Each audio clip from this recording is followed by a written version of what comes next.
What's happening, everyone? John Hendricks here for Boot Crew Media, coming at you with another episode of The Drive presented by Royal Honda. It's Sunday. Obviously, you can tell we're here in the Caesars Superdome after we saw the Saints practice in front of a lot of fans here tonight. So it was great atmosphere, first of all, and it was good to see the team there. Obviously, you had the late preseason game against the Packers on Friday. Team didn't get in until way early in the morning on Saturday. And then obviously get a little bit of rest. And then this starts this week of prep for the final preseason game against the Chargers. So, as far as practice goes, the first big thing that we got to talk about is Michael Thomas. Dennis Allen was asked a little bit about him if he got a veteran rest day. You know, he wasn't there at the game against the Packers, but his response is that he's dealing with just a little bit of a hamstring injury. So, a little bit, maybe that's in reading the DA language. I think that means it's probably not super serious, but it obviously is a concern for this offense. They need Michael Thomas. He's looked outstanding all of training camp. So that's something to pay close attention to.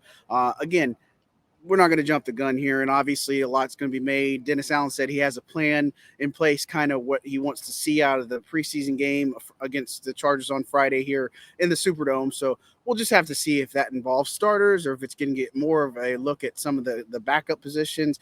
And speaking of those, great segues into some of the other players. So one of the other interesting wrinkles that we saw today was the fact that Kirk Merritt, who everybody kind of knows him a good bit, if you follow and keeping up, doing some good things at wide receiver. He obviously had the big return against the Packers. Could have really bolstered his chance to make the roster if he had those two catches against them on Friday night. But look, he got some work at running back today. And Dennis Allen, obviously, they talked about, it's a position that they want to take a look at, has some familiarity there. So that's an interesting wrinkle. This team had waived Divine Azigbo. So running back picture is coming a little bit clearer. Obviously, Tony Jones Jr.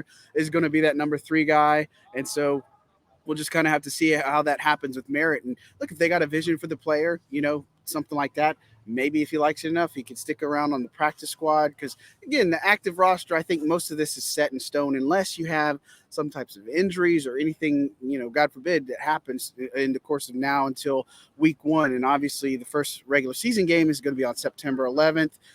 So you have that Labor Day weekend to kind of just enjoy. But, the team has to get down to 80 players by Tuesday. And then after that final preseason game, you got to cut all the craziness. It's 27 players getting released. So you got to get down to 53, and then your practice squad's going to take shape. So I thought that was an interesting wrinkle. Another player that was out there, Nephi Sewell, he was taking first-team linebacker reps today. He's an undrafted guy that, again, is getting a little bit more of a look. I think Eric Wilson had definitely helped his case, especially had a great practice on Sunday, but helped his case on the roster again against the Packers.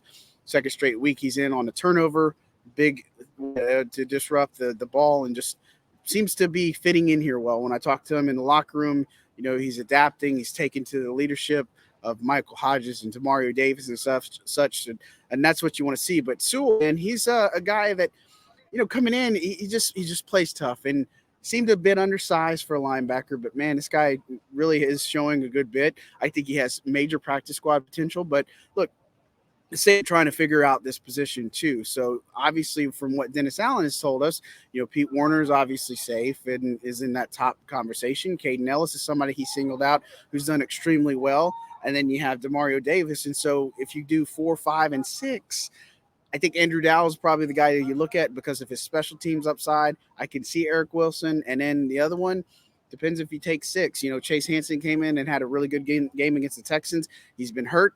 That's obviously hurts his stock a good bit. You bring in the veteran John Bostic. He's made some plays. He's somebody that they're going to get more looks at, of course. And you got Sewell, and they had parted ways with Isaiah Pryor, one of their other undrafted guys. And so it's one of those that you just got to kind of wait and see. But it's obviously an interesting wrinkle. Good to see Jameis Winston back. He participated in 7-on-7. No team drills yet, but he's running. He's doing it. And so it's part of that good ramp-up process for him. Had some really good moments here tonight. Dejon Dixon had a couple of great catches, including one in touchdown and post route.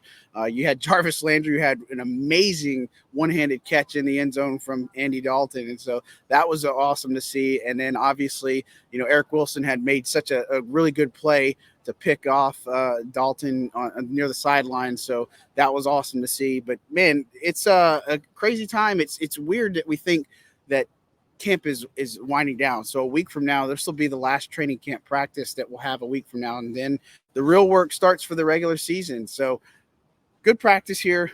Great showing from fans. It's good to see Jarvis Landry kind of, be able to, him, Tyrann Mathieu, get great receptions here. A lot of the players connect with some of the fans afterwards, Chris Olave as well. And so this is the type of stuff that you live for, right? And so it was a great experience here in the Superdome. Good to see fans out here, obviously COVID challenged years. And then they used to do stuff at Tulane, but, these Superdome practices should be more of a thing for sure. And we got to see a lot of the new renovation work that's being done for this year and the plan kind of going through 2025. So we'll talk probably a little bit more about that later. But that's the word from the Superdome for Sunday evening's practice. Again, I'm John Hendricks for Boot Crew Media. Thanks to Royal Honda for producing today's show. Thanks, guys. Be good people.